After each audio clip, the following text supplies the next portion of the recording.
I am so humbled to be here and asked to make a presentation today at the AECT 2020 convention. My presentation is called Instructional Design from the Ground Up. And what I will be presenting is a process and some foundational tools that can be used when building a series of training modules. I will go over some challenges and solutions that can be encountered when working with subject matter experts, content design, content curation, and development. So the objectives today that I will be focused on are creating workflow development forms to organize content needed from stakeholders and subject matter experts. Also, to be able to explain the connection between accessibility and user experiences necessary to provide an engaging learning environment to a culturally diverse audience. And we'll also explain the connection between audio and visual media quality and learner engagement in order to stimulate prior knowledge. So let's start with the production workflow. This is where I developed some tools to streamline and manage the project.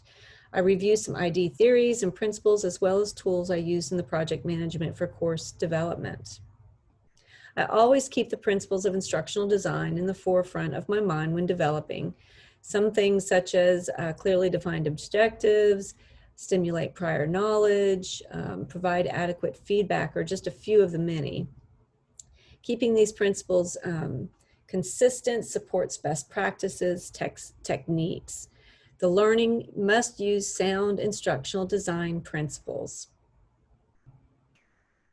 So based on the ADDIE model, analyze, design, development, implementation, and evaluation, along with the backwards design model, I created a workflow process model that helps as a guide through the details of course development. I also really focus on motivational models and specifically the ARCS model. Because e-learning and asynchronous training does revolve a lot around self-regulated learning. So motivation is a big part of that. Some other things to think about before beginning is accessibility. When accessibility is implemented in a training, it makes it more accessible and enhanced to everyone, not just people with disabilities. So courses designed with the following accessibility features in mind: screen readers, closed caption, color contrast, alternate text, unlimited access to resources. These are things that help everyone, not just people with disabilities. Also, technology is something to really think about, and it has given us the opportunity to access a huge variety of engaging multimedia platforms. But we can also communicate with diverse groups of people. This includes the variety of ways instructors can collaborate and communicate with their students. Also access to primary resources, library access. And then also technology gives us the opportunities to use engaging activities like gaming, animation, audiovisual infographics, and interactive activities. So the case study I will refer to in the project I was assigned to while working at the University of Tennessee Extension, within Family and Consumer Sciences, they created a series of competencies that needed to be mastered by Extension agents. It was my job to work with the FCS specialist to gather curriculum content, create the objectives for each module, align these with the competencies that they had previously created, and develop the training modules using Articulate Storyline 360 as the authoring tool. So FCS is made up of 4 knowledge areas. So each of these knowledge areas would have modules that address the competencies that they needed to, that the agents needed to master. So under each module then, some topics would be created, knowledge checks would be reviewed throughout, and then finally an assessment. So when I created the workflow process model, it really gave the entire team a way to look at the phases and what to expect in each phase of the process. So using the ADDIE and the backwards design model, I developed this process model to assist in the project management. I also created at the beginning a timeline, based on consultations with the specialists and what their schedules look like, when they might be able to get me curriculum, what I might be able to work on while another one was being approved. So this Gantt chart really helped reveal week by week what the progress could look like. I then also created a 4-part toolkit. I called it my SME toolkit to help them organize, deliver, and review their materials. Under each part are tools which guide and management of the e-learning. These were just forms and training tools, some resources that they could use if they chose to. So it began with the workflow tools. So I would provide them a copy of the workflow process model. And then they also had access to a shared status spreadsheet. Also, we used Trello boards, and this was a shared management system that I'll show you in a moment. Accessibility resources to try to give them some tools and training on the best way to make activities engaging, and then also a production schedule. So it was an ongoing changing production schedule as things came up. So the Trello board was the production management tool that we used. And the creative team used this for different projects. I used it specifically for, I had one board specifically for e-learning development. Each phase of the development process was created as a list, and then cards could be navigated through the different phases. The cards were essentially the modules. Emails, files, hyperlinks, and all kinds of correspondence could be included in the cards. So some of the phases for the development included consultation phase, content and transcript development, multimedia received. If there was videos I needed to edit, they would be put in that list. A rough draft approval period, accessibility edits, audio recording. So then some of the final phases, and this is actually just a close-up of one of the cards so you can see what it looks like, some of the different links that can be included, participants.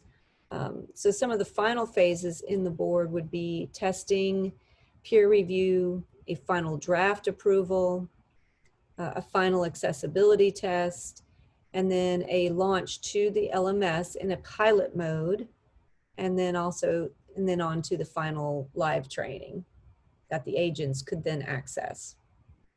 So curriculum and content creation. Now we'll cover the process of curating the content, receiving the curriculum material, and organizing it into the training authoring tool. So I would begin with a brainstorming spreadsheet in the lesson planning tools. This helped them build learning objectives. And then I also provided a complete form that they could fill out and let me know what would be coming, this way I just wouldn't miss anything, any files that they would be sending me. And I'll show you that in a moment.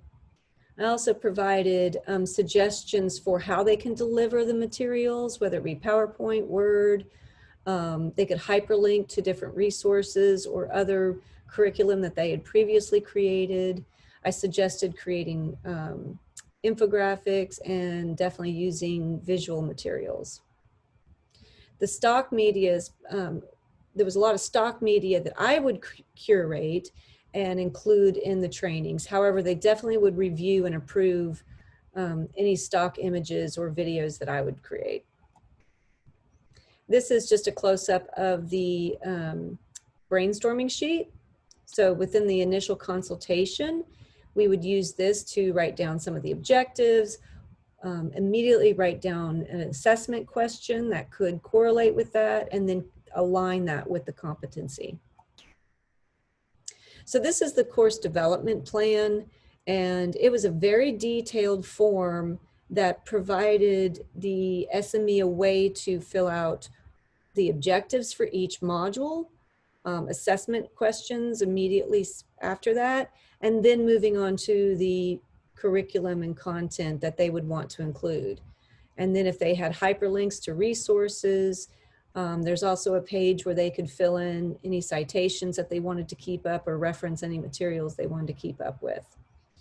It's a fillable PDF form, and it provides a way for the SME to keep content organized, keep track of what they've delivered to the instructional designer, and most importantly, verify that they are aligning the content to the objectives and the assessment.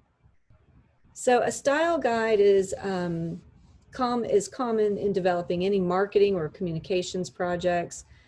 This keeps the project design consistent and supports retention of the material.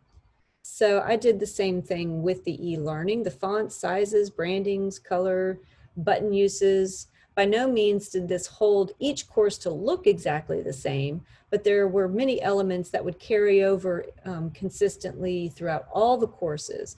And this would keep consistency and help the learner anticipate what the training would be like. So I want to go more in depth in the storyboard and transcripts. So the transcript is one of the first elements that needs to be completed and reviewed. Once a layout is created, the SME can visualize the flow of the module.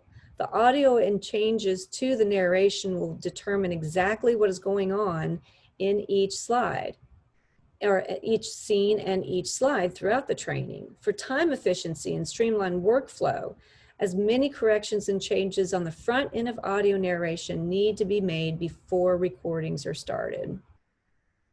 All the transcript determines these things, determines the closed captioning, it determines the animation timing, it determines the background music, it also determines the final professional voiceover recording. So all these things you don't want to have to go back and edit if the transcript gets altered. It is not necessarily the instructional designer's responsibility. However, it is good practice for the ID to support the SME in multimedia suggestions. These are tools that support motivation and learning retention. It also helps with stimulating prior knowledge. The quality of audio and visuals is also very important to keep attention. Again, if there is an interest, there will be retention. Suggestions for embedding videos, interactive knowledge checks, infographics, and audio can bring a training module from a simple slideshow to an engaging story. In Articulate 360, the software provides an excellent review process where the reviewer can make immediate comments, and it's automatically shared with the author and anyone else reviewing the training.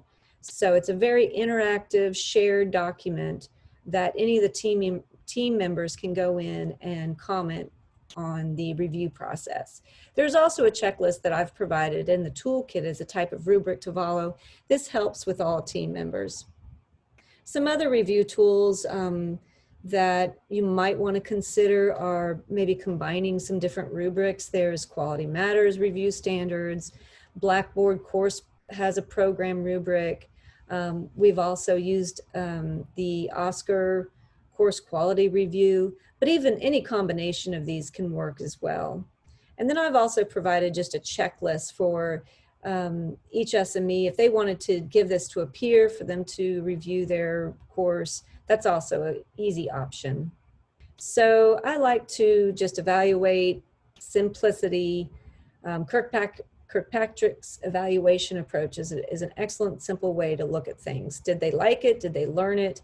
Will they use it? Will it matter? And is there a return on investment? Love challenges, be intrigued by mistakes, enjoy effort, and keep on learning. Thank you, everybody, for watching my presentation. Again, it's a pleasure to be here, and I look forward to the rest of the convention.